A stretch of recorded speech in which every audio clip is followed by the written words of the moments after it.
Supreme court ने बिल्किस बानो मामले में 11 दोषियों को 2 सप्ताह के भीतर जेल अधिकारियों के सामने आत्मसमर्पण करने का निर्देश दिया है।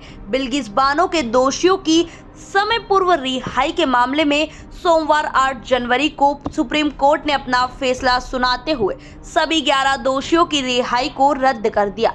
सुप्रीम कोर्ट ने दोषियों को 2 हफ्ते में सरेंडर करने को कहा है। सुप्रीम कोर्ट ने गुजरात सरकार का माफी का आदेश खारिज करते हुए कहा कि छूट पर फैसला महाराष्ट्र सरकार को लेना था, गुजरात सक्षम राज्य नहीं थी। जस्टिस बीवी नागरत्ना और जस्टिस उज्जवल भुइया की बेंच ने बड़ा फैसला सुनाया है।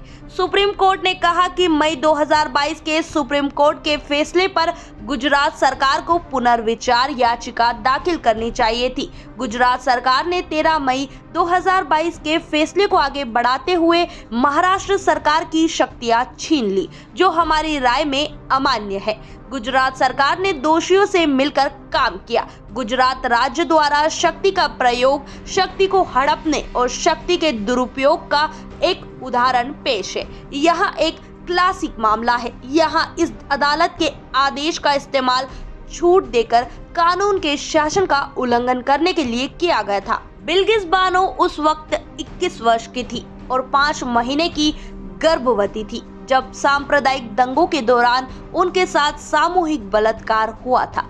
उसकी 3 वर्षीय बेटी परिवार के उन 7 सदस्यों में शामिल थी जिनकी दंगों के दौरान हत्या कर दी गई थी। बिल्किस बानो के दोषियों को पिछले साल स्वतंत्रता दिवस पर गुजरात सरकार ने एक अप्रचलित कानून की मदद से रिहा कर दिया था, जिससे विपक्ष कार्यकर्ताओं और नागरिक समाज में निंदा और आक्रोश की लहर थी।